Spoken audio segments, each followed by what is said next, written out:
Hi everyone, thanks for tuning in. This is Rabbi Schrier and I'm here with Rabbi Weinberger. And we are here to introduce our newest shul initiative, what we are calling CBY Spotlight. B'nai Yeshurun is a large shul, we are a large community, and that provides many opportunities and advantages. We have so much davening, so many shiurim, so much programming that happen in our shul, but it presents certain challenges too. And in particular, it's sometimes difficult to know the members of your community, the people who are sitting around you in shul. So we're launching a new initiative to give people an opportunity to get to know the other members of our community. Each episode, we're going to put the spotlight on one member of our community. We did a mix of meaningful discourse, playful banter, just to give people an opportunity to know the members of your community, the members of your shul. So we already filmed the first 5 episodes. Generally, the two of us are going to interview one of the members of the community. Actually, in the first episode, we put the spotlight on Rabbi Schrier, and I myself interviewed him. I think we did great. We realized we probably forgot a couple good things we could have done, maybe season 2. But so we hope you enjoy it. We tried hard, and if you do, who knows, you might just be on the next edition of CBY Spotlight. Thanks for joining us, and we hope you enjoy. All right, Rabbi Schrier, here we are, ready to kick this off, CBY Spotlight. All right, I think we both just mentioned that we're more nervous than before any dress we ever gave. Absolutely. We really have no idea what we're doing. You know, I've seen a lot of podcasts, but we're going to do our best. Our 2 mottos have been, no matter what, we can always edit, and if it bombs, we don't have to produce it. So, you know, that gives us the comfort that we need. It was like I coached a team once, we were terrible, and the motto was, every team makes the playoffs. Like, that's the mindset I'm going in with right now. So, like, you know, worst case, it'll be good. It'll be good. All right. Well, first, I should ask you, have you ever been on a podcast before? Actually, yes. I have been on a podcast before. All right. Which one is that? Recently, Reeds just did a podcast. I should have known that. I was going to say, I was hoping that you had watched my podcast, or listened to it. I saw an advertisement for that. So they did this podcast queue. They did this podcast by rabbis for rabbis. You had to have like a Rabbanan login in order to get in. I had to send my mother-in-law my own Rabbanan login. Scandalous. Okay. They had 4 all-stars from the American Rabbinate. Sad, but we shouldn't let people know that there is like a website for rabbis with like drushes and shiurim that only we can access. But now we gave that away. Okay. The secret is out. Yeah. But they had Rav Willig. I don't know if you saw it. They had Rav Willig. I genuinely did not know when to ask that question. It sounds like a setup. I totally Rabbi forgot. Penner. Who else was it? It was Rabbi Benjamin Black, Rabbi J.J. Schachter. So these 4 like larger than life rabbis. I was thinking that, and then they needed a token young guy, so they asked me to do the 5th one. So yeah, I did a podcast already. Yeah, Did it come out yet? Yeah. Okay, I'm gonna watch Again, it. you listen to it. Yeah, right? I will. That'll be the first thing I do when I go home tonight. That's Yankees highlights now. Okay, all right. So we're comfortable then. You know, this is nothing new. All right, so we're gonna try to. Have you ever been on a podcast before? I have actually. Nothing of that standard. And all right, maybe I'll share which one later. But it was funny. It was cute. It was a cute podcast. I got good reviews. As a guest though, not a host. So we'll see. This is different. All right, so you know, people want to hear. I should open up. I'm sure you know, Mixach Shevach Befana, but it's been rave reviews for you in B'nai Yeshurun in your first year. People are thrilled, even beyond B'nai Yeshurun. I live actually technically in Bergenfield. Like word has spread there in the park on Shabbos afternoon. So like, you know, whatever, you know, you're in good standing right now. As I always say, it's been 1 year. Let's see what happens next year. Right? Yeah, exactly. Although it didn't start off as a honeymoon, but all right, we'll see how many clicks we want to get tonight. But so we'll hear from your perspective how things have gone. You know, so take us back. I'm not going to say to the beginning, to the bris, but you know, at what point did you realistically know that this is what you wanted to do? Were you like telling girls on the dates right away that like you knew this was your path? Was it before that? Yeah, I definitely knew I wanted to do Rabbanos before that. That was a conversation that Rena and I had pretty early on. It did not go well. Okay. But I had the fake accountant potential. Okay, got it. That was your backup plan, yes, right? Yes. So I should have played that. But I really knew from really early on that I wanted to do something that was more than just a job, something that was really meaningful, that made a difference in people's lives, that was Torah related and things like that. I didn't know what course it was going to take per se. I think it was later that it ended up being Rabbanos. Certainly there were a number of Rabbanim in my life and in my family's life that had a really profound impact on us at different moments and in different ways. And that's when I knew that it was really my calling and what I wanted to pursue also. Like high school? Yeah, I'm not sure. It was, again, high school wasn't written in stone. It wasn't etched in stone at that point. But it was definitely something I was already thinking about early on. And I think it was probably during my college/smicha years that I knew that was the direction I wanted to go in. Okay, great. You started off in Einstein. I'm sure you did great there. Haven't heard much, but I'm sure it was great. And then I guess take us through the process of how you got to B'nai Yeshurun.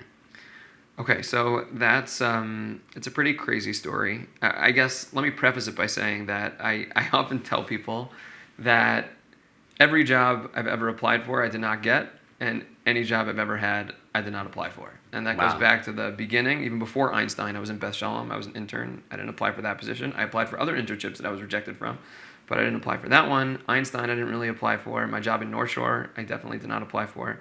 And that's kind of the story with B'nai Yeshurun too. B'nai Yeshurun obviously announced they were looking for a rabbi. Rabbi Brzezinski was making Just to clarify, you didn't apply, but ultimately somebody, you're saying, reach out, because otherwise I had to get the job. Right, of course. Yeah, exactly. In other words, that obviously there was a long process. I didn't really even think to apply. I was a young rabbi in the Bronx. That's kind of crazy. Yeah, and I didn't really. It wasn't with as much as obviously B'nai Yeshurun is the, or if not the, one of the premier modern Orthodox shuls. I just didn't think it was within my purview at that stage in my career. But I did have a relationship with Saul Kazovitz, who was the head of the search committee. And we had a relationship through Einstein. His son-in-law, his daughter were my Einstein congregants. And we also had a relationship from his time in Einstein when his father wasn't well and was being treated in Calvary Hospital. We developed a relationship then. And he gave me a call. And I didn't expect it. Even after I got the call, I didn't expect it to go very far, but I figured it doesn't hurt to take an interview and to network a little bit. And then one thing led to another. That is crazy. I guess if you think about it, if you have jobs that are reaching out to you, it kind of does make sense that those would be the ones that you ultimately get, because it shows they're interested beforehand. But okay. All right, so you get the call, you go through the interview, you leave the interview feeling good, feeling confident, you're surprised. The interview was good. Yeah, I think the interview went well. It was over Zoom, right? Remember, that was still COVID was still a major factor in all of this, so things were really crazy. So we did, I think, 2 or 3 rounds of interview, I don't even remember, over Zoom. And yeah, I thought they went pretty well, but you never know if that's going to lead to anything. Okay, I was actually kicked out of shul. Rabbi Zatz and myself were not allowed to be there, disinvited, no offense taken. So we weren't there for the prabba, Nothing but personal. Yeah. I did. I saw your Q&A that was recorded, right. And I did hear that you crushed it. Did you feel good coming out? We expect to have a national audience here of many young up-and-coming smicha rabbis that are probably watching us. So do you have any advice? Just like my last podcast. Yeah. Oh, yeah. Any advice you give to someone going on a prabba, or just skill? Yeah, the prabbas are the worst process ever. Wow. It's so hard. And I tell young rabbis this all the time, and I also tell non-rabbis this. Imagine that every time you were applying for a job and got a serious interview, the whole Jewish world and their grandmother knew about your interview and whether you're getting the job or not. Right. That's one piece of it. Another piece of it is that you just have one Shabbos to make an impression. And so much of what we do can't be communicated in a single Shabbos. You can't really communicate the way that you care for your congregants. You can't communicate the way you're there for them in good moments and bad moments. Like, so much of the core of what we do can't be communicated in a prabba. So that adds a lot of pressure too. So the prabbas are really, really hard. You just prepare a lot. You prepare a ton, as much as you possibly can. You try to showcase the different elements of who you are, of your persona, of your personality, and your rabbinic approach over the course of a single Shabbos as best you can. There were a lot of different slots, which was grueling. It was an exhausting Shabbos, but it was great. It was really, it offered me an opportunity to offer different sides of myself. There was the drasha, which was one piece, and the shiur in the afternoon, which was another piece. There was a part where I spoke about my Israel advocacy. That was another part of it. So you got an opportunity to kind of showcase different sides of your personality. But it's grueling. It's a tough process. So would you say that this wasn't your first go around for prabbas? Would you say that your Einstein prabba, I don't know, the two mirrored each other at all? That give you an advantage? That you think? Yeah, I mean, look, going through the process definitely gives you experience. I went through a prabba with Einstein. I went through another prabba that was not successful in another shul. I wasn't going to ask. I'll let you bring that up if you want. Okay. But that's a formative part of the experience. I made a lot of mistakes at other prabbas, and learning from them and improving is something that is a part of any professional success. And it's true in the rabbinate too. You make mistakes, you learn from them, and you hone your skills, and you constantly look to improve. And that certainly helped a lot when I was heading into my B'nai Yeshurun prabba. Great. Again, I heard it was a home run. So then you, Yom Hadin, Hine Ba Yom Hadin, you're expecting a call. I don't know. Take us, I guess, into that night. Are you like nervous? Are you waiting? Or you see the call? Yeah, there's so much anxiety when you're waiting for that call. The voting closed at 9 p.m. And I knew that the voting was going to close at 9 p.m. Saw the emails. I didn't saw the emails. I didn't get a call till 9:15. Those 15 minutes were agony. Wow. Because you don't know which call you're going to get. You know that a call is coming in, but obviously it was a good call that came in at 9:15, and that was great. So let's talk a little bit about the year that has been. You came in, tough time, Elul.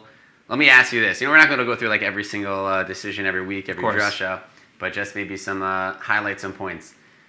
Elul versus Nisan. Either of these particularly more difficult? I assume those are the two hardest months. By far. Yeah. By far.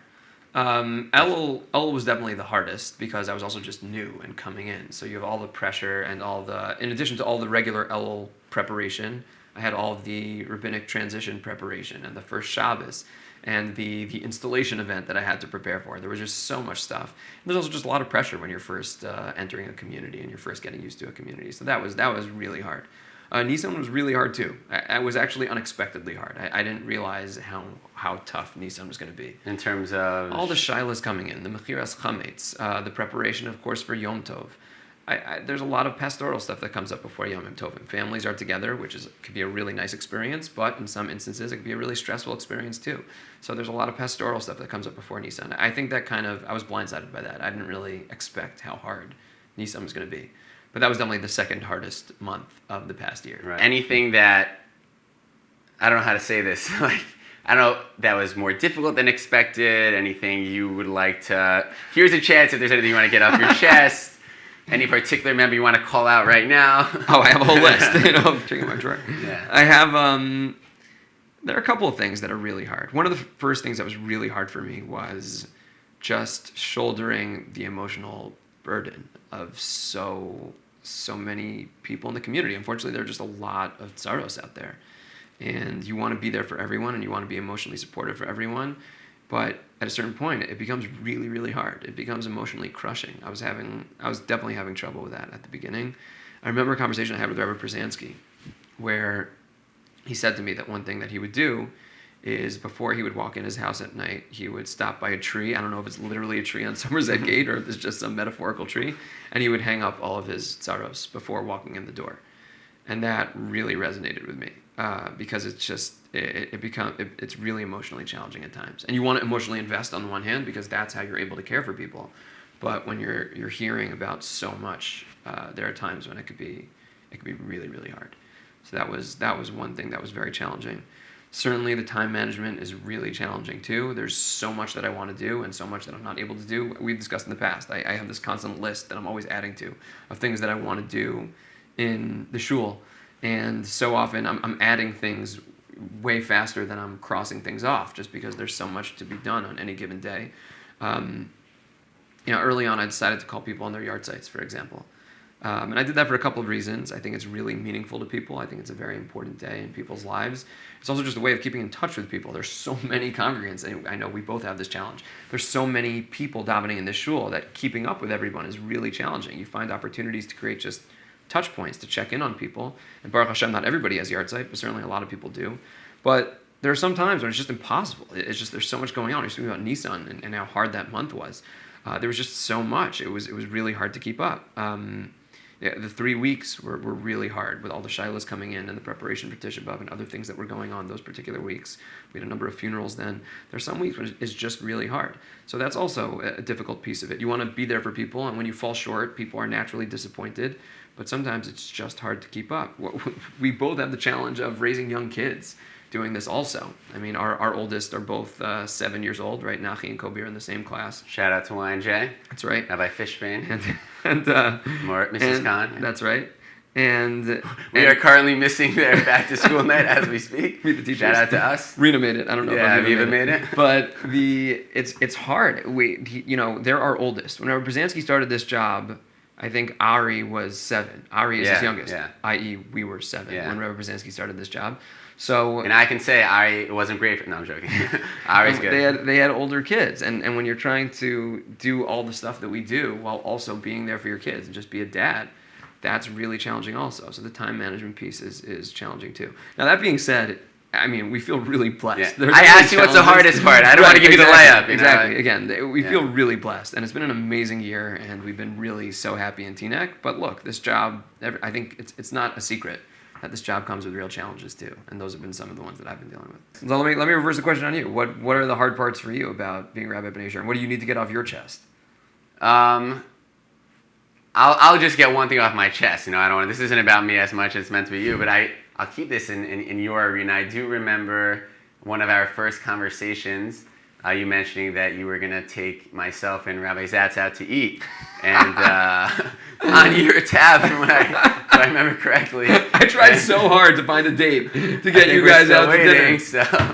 Anyways, that was you asked me. Just to clarify the record, yes, I invited the other rabbis out to dinner. I tried like 3 times, and everybody canceled at one point or another. We're waiting on that. Fine, I still owe you. Other than that, I still owe you dinner. You are treating me very well. You've given me a lot of opportunity. You've been very helpful and guiding. I mean that seriously. Yeah, one thing that I would get off my chest on your behalf was like I'm always correcting people who are calling you Yosef because you are coming to my defense. That is a challenge. That's a challenge.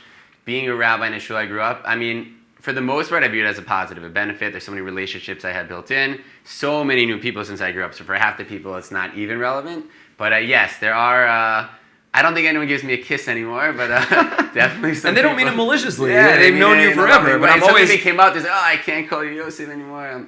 I don't know. I understand. I'm always correcting people. I know that you're pretty lenient about it, but I'm always correcting people. I appreciate the respect, and you've been there for me. You've definitely been there for me. All right, we'll end with a little bit of levity, a couple shticky questions. Maybe try to see a different side from you. All right. So, is there anything that I know this isn't so shticky, but is there any secret talents, hidden talents, or not so hidden talents? What besides being a rabbi? Anything that you would say you're an expert at, you excel at? Well, I would say that my skiing talents were hidden talent, but now it's not hidden. Now it's not hidden, but it's legit. Yeah. You could hold your. You could. I think it's legit. Skiing more than running. I know you run. I used to be good at running. I used to be fast, but I've had knee problems. That happens to a lot of runners. Okay. So my running has been pretty weak recently. That's your thing. But yeah. All right. Basketball, if anybody's asking for me, but I guess nobody asked. But yeah, it's one-way interview.